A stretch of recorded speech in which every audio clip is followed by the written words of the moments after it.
कविताको लागि माया गर्नु भएछ साथीहरूले। पहिला पनि एकचोटि यो कालेबुङमा आएर केही कविता वाचन गरेर गएको थिएँ, निकै समय पहिला, 8-10 वर्ष भयो। कविता लेख्ने क्रम निरन्तर छ।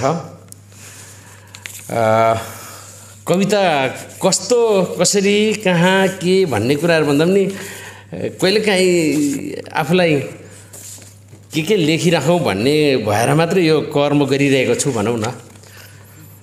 जे होस्, म तपाईँहरूलाई सिधै कवितामा लान्छु।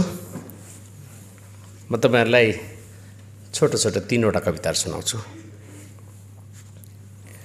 मृत्युको गुलाब। मानिसलाई जीवन यसै कारण दिइयो कि उसको मृत्यु होस्। तर मानिस कति धेरै लोभी छ, हामीसँग कति धेरै साना साना लोभहरू छन्। एक पाइला अघि बढ्न पाए हुने, एक चिम्टी बढी लिन पाए हुने, एकै नजर त हो बढी हेर्न पाए हुने, एकै श्वास त हो बढी फेर्न पाए हुने। हामीसँग कति धेरै साना साना लोभहरू छन्। भोको पेटमा रोटी चाहिँ पस्छ जब आँखाभित्र मसिना मसिना सपनाका अनेकौँ रङ्गहरू, तब हामीमा साना साना लोभहरू बुरुक्क बुरुक्क उफ्रेर आउँछ। त्यो राम्रो मेरै भए हुने, त्यो ठुलो मेरै भए हुने, त्यहाँ परसम्मको बाटो मेरै भए हुने, दैव सधैँ मेरै दाहिने रहोस्। हामीसँग कति धेरै धेरै साना साना लोभहरू छन्। बिहानी अँध्यारोको बथानबाट छुट्याएर ल्याउँछ किरण र बिछ्याइदिन्छ उता पाठशाला जाने बाटातिर, यता मन्दिर जाने बाटातिर, या जीवनलाई हिँड्न हुने कुनै हरियो मैदानतिर। जब हामी त्यहीँ बाटो भएर अङ्ग भङ्ग भएका सपनाहरू लिएर अस्पतालको बाटोतिर जान्छौँ, लोभ बढेर आउँछ कि अस्पतालको आकस्मिक शैय्यामा मृत्यु पर्खी बसिरहेको छ, त्यसलाई अहिले नै भेट्न नपरे हुने। हामीसँग कति साना साना लोभहरू छन्। सायद मृत्यु टाढा कतै मुलायम रेशम चाहिँ फक्रन्छ र हामी ओभरकोटले शरीर छपक्कै ढाके चाहिँ मृत्यु ओढेर हिँड्छौँ र कुनै एक दिन खुसीका साना साना टुक्रा, खुसीका साना साना मुस्कानहरू चपाउँदै मृत्युको गुलाब फक्रिन्छ र सबै चेतनाहरू ढाक्दै ढाक्दै ढाक्दै पत्रिन्छ र जीवन छोपिन्छ। मानिसलाई जीवन यसै कारण दिइयो कि उसको मृत्यु होस्। धन्यवाद।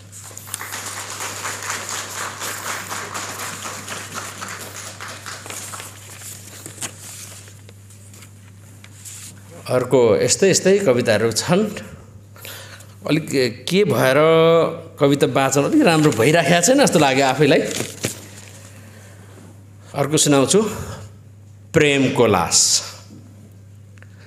म प्रेम गर्छु तिमीलाई, म प्रेम गर्छु तिमीलाई, होइन लासलाई।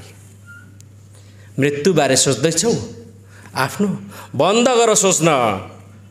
मेरो प्रेम अपुग छ आफ्नै लासलाई। यो काँधहरू देख्दैछौ नि, यो छाती हेर्दैछौ नि, सोच्दै होला एकछिन टाउको राखेर प्रेमिल बातहरू गर्न पाए। हुन्न, यी काँधहरूमा त, यो छातीमा त वर्षौँ वर्षदेखि बोकेर हिँडेको छु मैले आफ्नै लास। यो मुस्कान या खुसी अनुहार, यो आँसु या दुखी अनुहार, यो आक्रोश र आवेगको अनुहार, या तिमीले देख्दै नदेखेकै शरीरका अवयवहरू लासका साना साना टुक्राहरू मात्रै हुन्। र जहाँ जहाँ पुग्छु म, यो छातीबाट, यो काँधबाट, चाहेर नचाहेर यिनै लासका साना साना टुक्राहरू खस्छन्। मानिसहरू श्रद्धा गर्छन् लासका यिनै टुक्राहरूलाई, मानिसहरू घृणा गर्छन् यिनै टुक्रा लासहरूलाई, या लासबारे अफवाह फैलाउँछन्, होइन मबारे। तर म प्रेम गर्छु र गरिरहन्छु तिमीलाई, होइन लासलाई। जब झर्नेछ लासको अन्तिम टुक्रा, अमुक गुफामा मेरो लास, मेरो प्रेम त्यही लास हुनेछ, मान्नु मेरो प्रेमको लास तिमीलाई समर्पण। मान्नु उहिले उहिले देवताले बोकेर हिँडेकै हो आफ्नो प्रेमिकाको लास, मेरो लास प्रेम तिमीलाई अर्पण। धन्यवाद।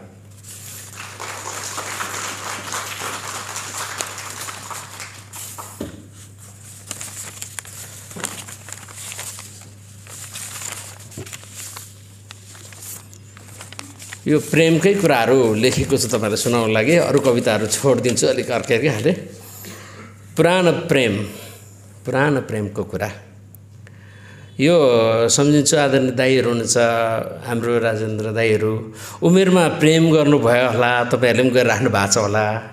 पछि बुढेसकालमा अहिले त्यो प्रेम छुटेर पछि बुढेसकालमा त्यो प्रेमिका अथवा प्रेमीसँग भेट्यो भने के भन्ने होला, कसरी बात गर्ने होला, बडो कल्पना गर्न मन लाग्छ कहिलेकाहीँ। यस्तो हालेको छु, पुरानो प्रेम। आओ पुरानो प्रेमको बात गरौँ।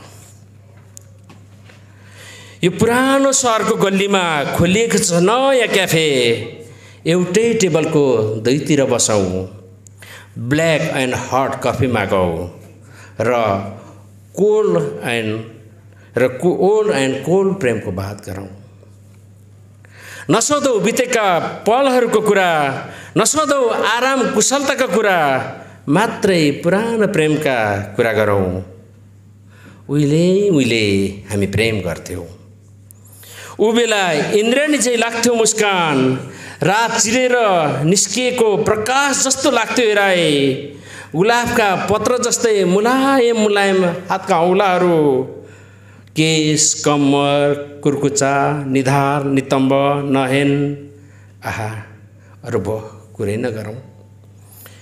विपना हिँड्थ्यौँ सँगसँगै, सपना बुन्थ्यौँ सँगसँगै, यो बेला अर्कैको विपना तिमी, यो बेला अर्कैको सपना म, मुर्झाएको छ मुस्कान, फगत देख्नुको लागि छ हेराई, पुरानो काँटी चाहिँ देखिन्छन् औँलाहरू, बिग्रेका टुटेका फुटेका चर्केका, यस्तै यस्तै अरू बस बह कुरै नगरौँ।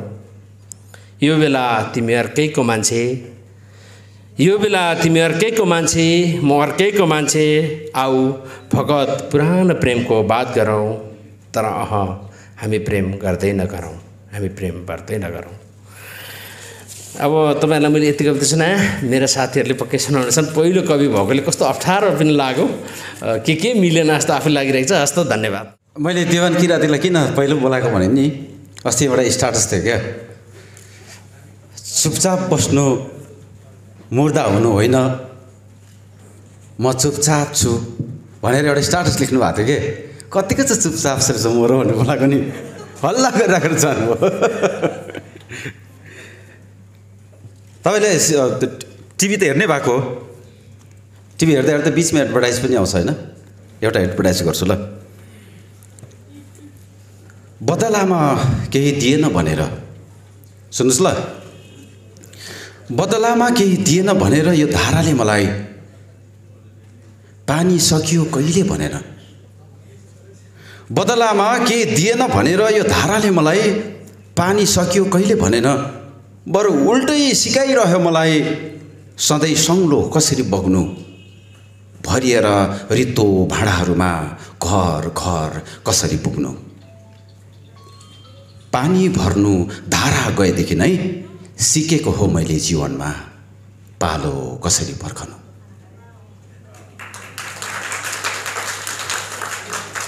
कसको कविता थाहा छ? जब हावा चल्छ भन्ने कविता सङ्ग्रहको यो कविता हो। कविको नाम हो निर्मल तामाङ बसिरहेको छ यहाँ अगाडि। दामी दामी कविता सङ्ग्रह कविताहरू छ यो है। अनि अहिले त बाहिर निस्केर गएपछि तपाईँलाई यदि यो कविता मन पर्यो भने किन्दिनँ होला। एडभर्टाइज सकियो, अब फेरि असमा आउनु होइन।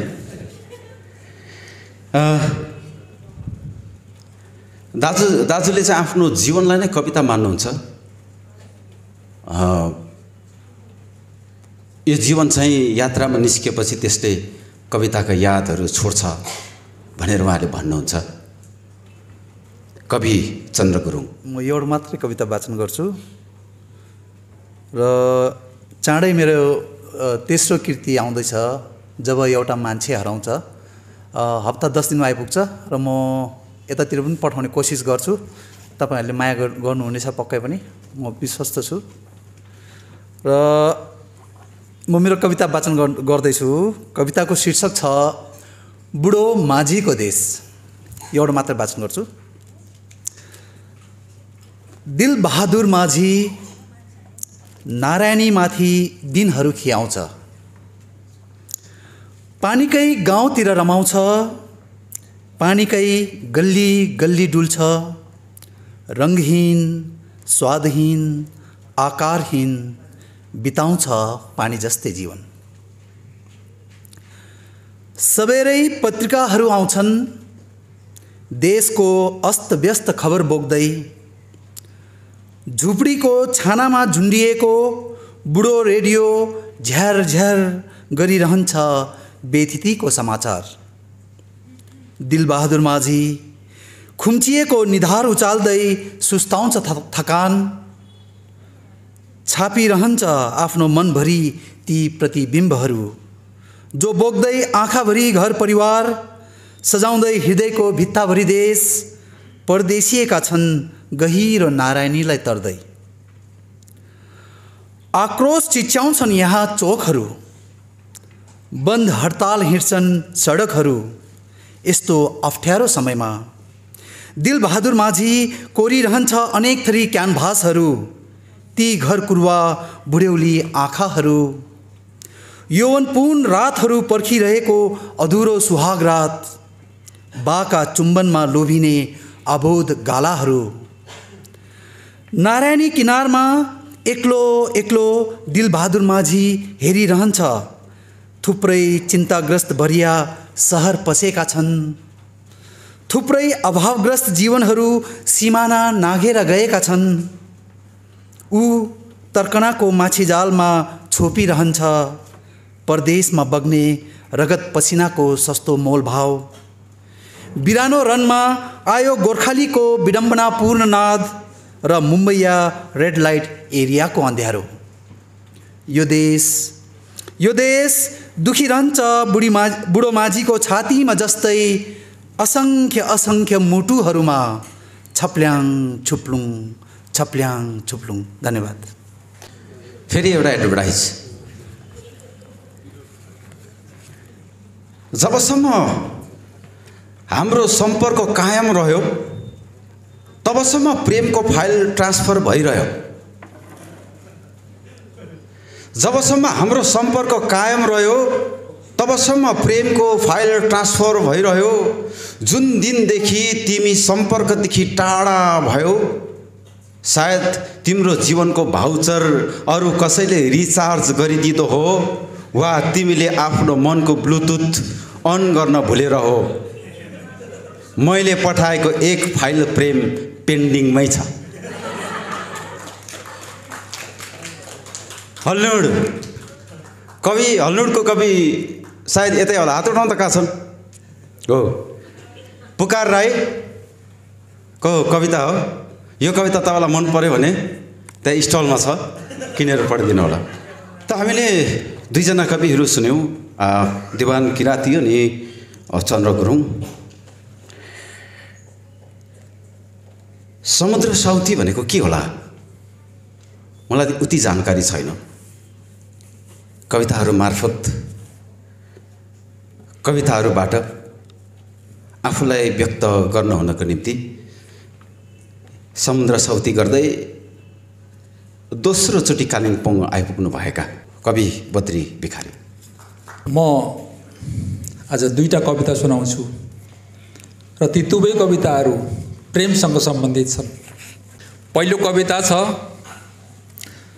जस्तो जस्तो। कतै मृगतृष्णा जस्तो, कतै मृगतृष्णा जस्तो, कतै सपना जस्तो, कता कता कुनै अज्ञात एकान्तमा तिमी र म मात्र। तिमी पर पर गए जस्तो,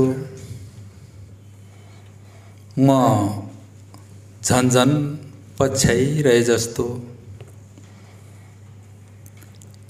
तिमी आए आए झैँ गरेर फेरि भागे भागे जस्तो। नछोएर तिमीलाई मैले छोएँ छोएँ जस्तो। घरी घरी नजानिदो गरी हात फिजाए जस्तो। केही भेटेँ जस्तो। नहिँडेरै पनि खुट्टा हिँडे जस्तो। कतै टेकेँ जस्तो। थकानका सुस्केरा बढ्दै गएको श्वास प्रश्वास, चढ्दै गएको उच्छ्वास, हराउँदै गएको त्रास। आहा, एकलौटी सपना तिमी र म मात्र। फगत फगत फगत तिमी र म मात्र। सपनामा तिमीलाई छोएँ छोएँ जस्तो। सपनामा तिमीलाई छोएँ छोएँ जस्तो। तिमीलाई चुमे चुमे जस्तो। वा छोएँ पो कि, वा चुमे पो कि, हो कि जस्तो, हो कि जस्तो, होइन जस्तो। कतै मृग तृष्णा जस्तो, कतै सपना जस्तो। कता कता कुनै अज्ञात एकान्तमा तिमी र म मात्र। धन्यवाद।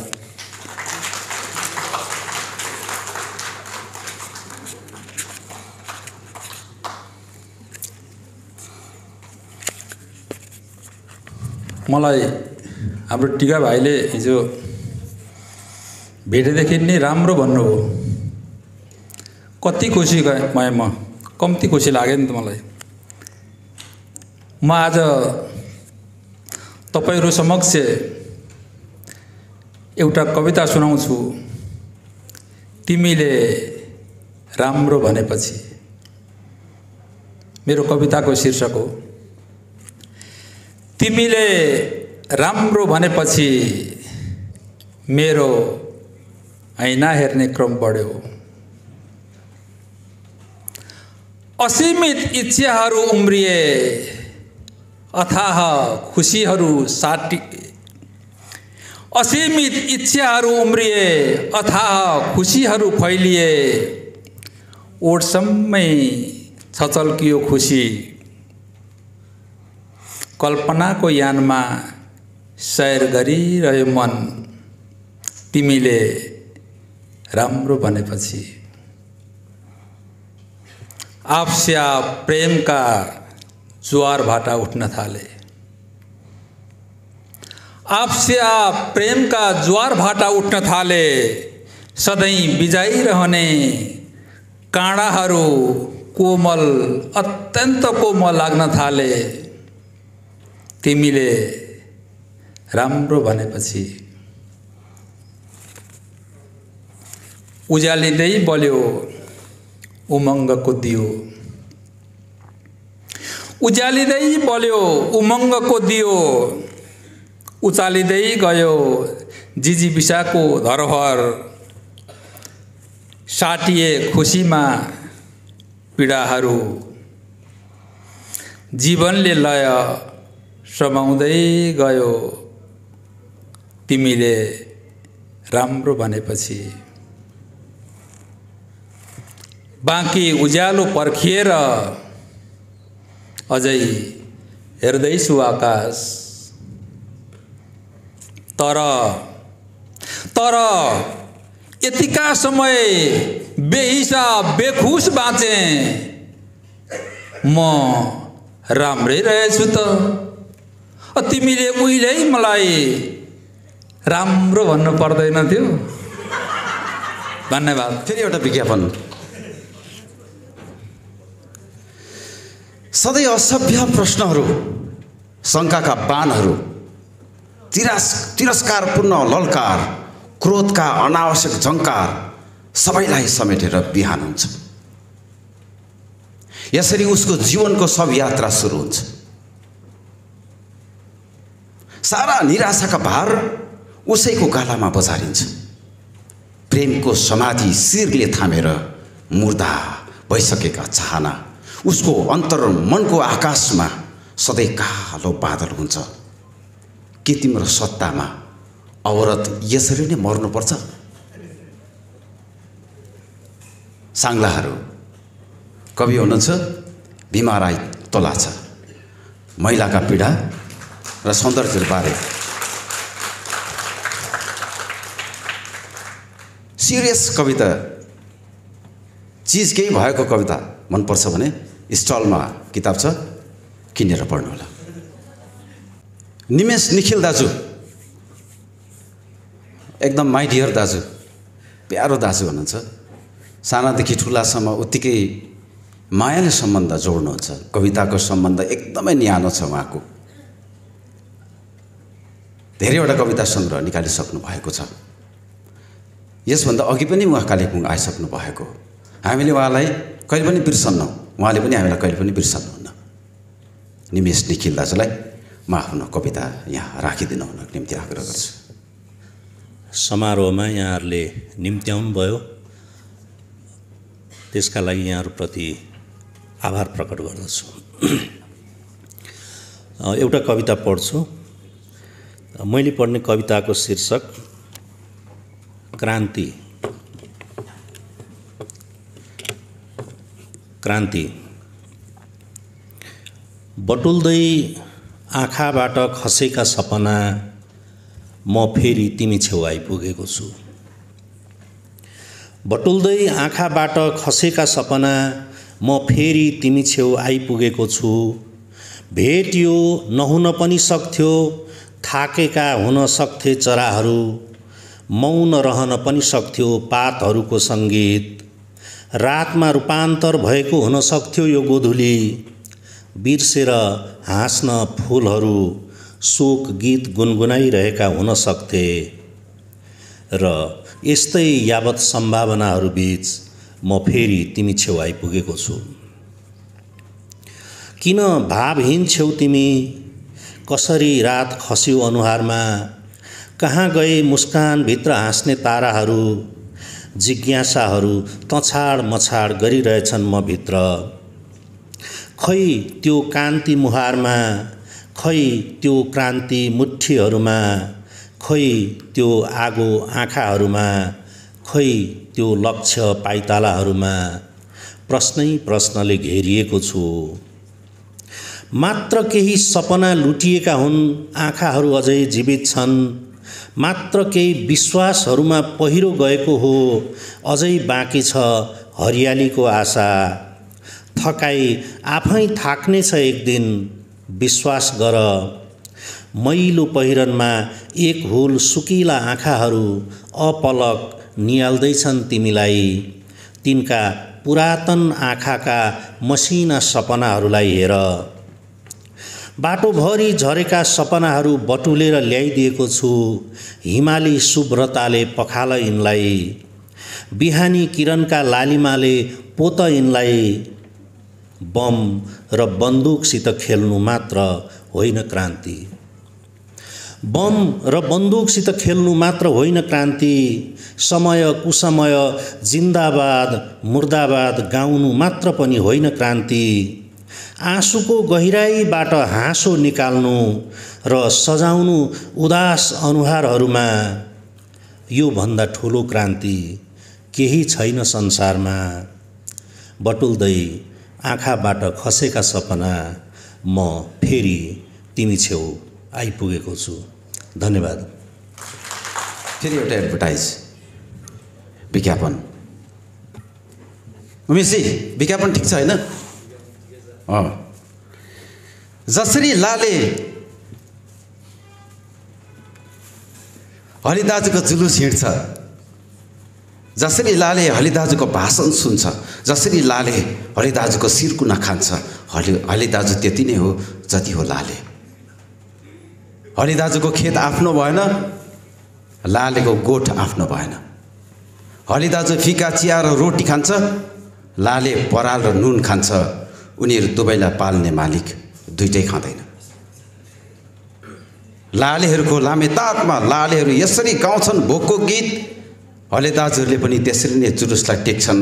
मरेको जुलुसमाथि टेकेर जिन्दाबाद भन्छन्, मुर्दाबाद भन्छन्। लाले जसरी जोतिन्छ हलेदाजु पनि उसरी नै जोतिन्छ, तर केही पनि उम्रिँदैन। मनोज बोगटी, पसिनाको छाला। यो पनि तल स्टकमा छ, मन पर्यो भने किन्नु होला है। र अब हामी अन्तिम नेपालका साथीहरूबाट अन्तिम कविबाट हामी कविता सुन्छौँ। सायद तपाईँले धेरैले उहाँको भर्खरै आएको फिक्सन मैदारो पढिसक्नु भएको होला। योभन्दा अघि सुप्लाको हवाई जहाज पनि पढिसक्नु भएको होला। मेरो फेभरेट चाहिँ 24 रिल हो। कवि भुपिनलाई आफ्नो कविता यहाँ राखिदिन हुनको निम्ति म आग्रह गर्छु। वास्तवमा चाहिँ आज कविताको बारेमा धेरै नबोल्ने मनस्थितिमा यहाँ आएको छु। कविताको बारेमा 24 रिलमा पनि मैले धेरै निबन्धहरूमा कविताको बारेमै कुरा गरेको छु। धेरै बोलियो कविताको बारेमा। एक प्रकारले भन्दाखेरि कविताको गफाडी जस्तै भइयो। कविताको गफ चाहिँ अलिकति कम गरौँ, कवितै सुनाउँछु भन्ने लागिरहेछ आज चाहिँ। सम्भवतः 2टा कविता सुनाउनेछु।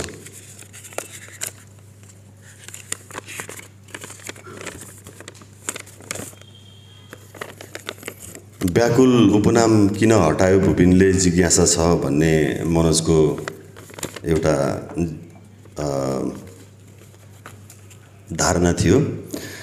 यति मात्रै भनौँ, नेपाल अधिराज्यको संविधान, नयाँ संविधानले मलाई चाहिँ गोप्यताको अधिकार पनि दिएको छ। त्यसको प्रयोग गर्छु म चाहिँ। कुनै दिन त्यसको बारेमा केही कुराहरू लेख्नेछु। खासै त्यस्तो कुनै ठुलो कारण छैन।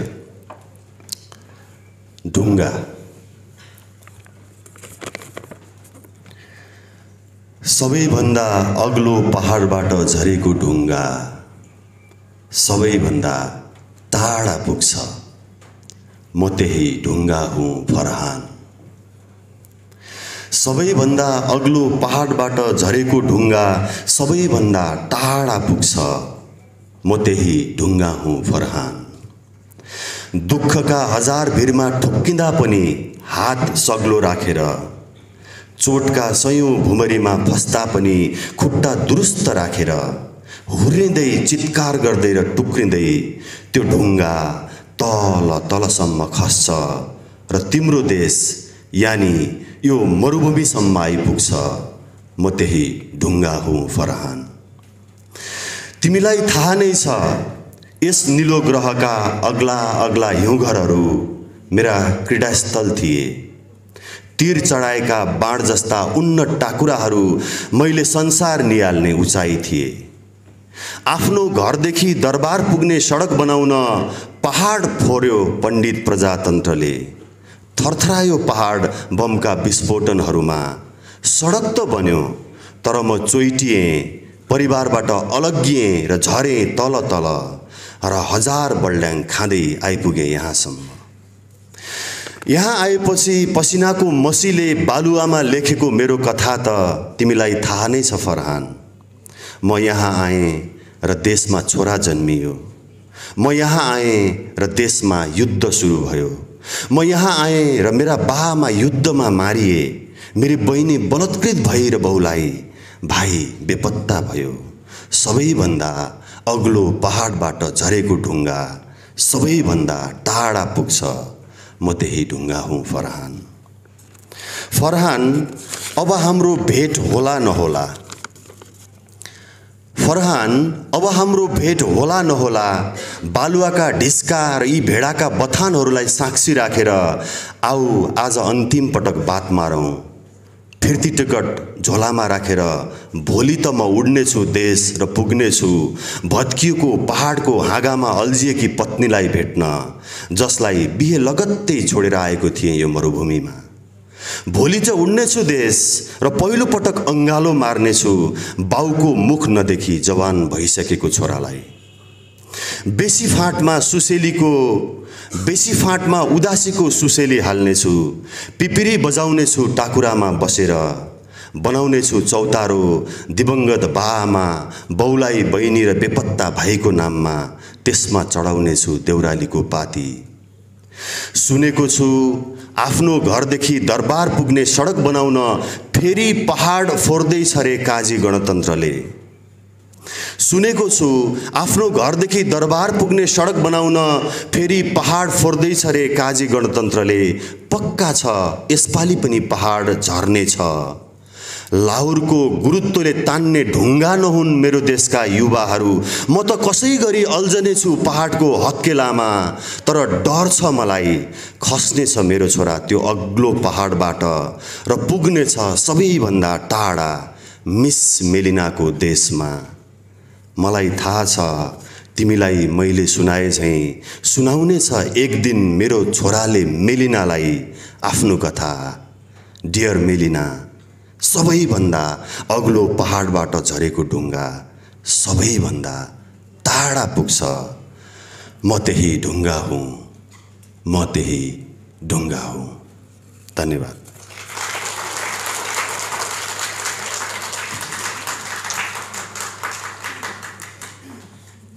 अब एउटा मात्रै कविता सुनाउँछु।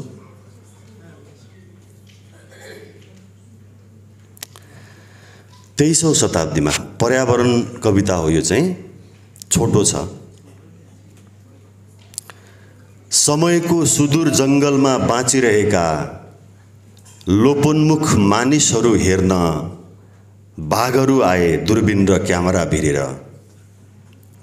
समयको सुदूर जङ्गलमा बाँचिरहेका लोपोन्मुख मानिसहरू हेर्न बाघहरू आए दूरबीन र क्यामेरा भिरेर। निकुञ्जको टिकट काटे र छिरे जङ्गलभित्र जीप सफारीमा। भग्नावशेष कङ्क्रिटको जङ्गलमा कतै मानिस नभेटेपछि निराश डमरुले सोध्यो बाउलाई, अरबौँ मानिसहरू अचानक कसरी लोप भए पृथ्वीबाट? जवाफ दियो बाउले, छोरा, छाला, खाग, खोपडी र मासुका लागि धेरै जनावर सिद्ध्याए मानिसले। सिद्ध्याए उनीहरूले जङ्गल, पानी र शुद्ध हावा। त्यसपछि सिद्ध्याउने बानी लाग्यो। धर्म, रङ, विचार र जातका नाममा सिद्ध्याउन थाले एकअर्कोलाई। अहिले जनावरहरू मिलेर पृथ्वीको लोपोन्मुख जनावर मानिसको संरक्षण गरिरहेछन्। धन्यवाद।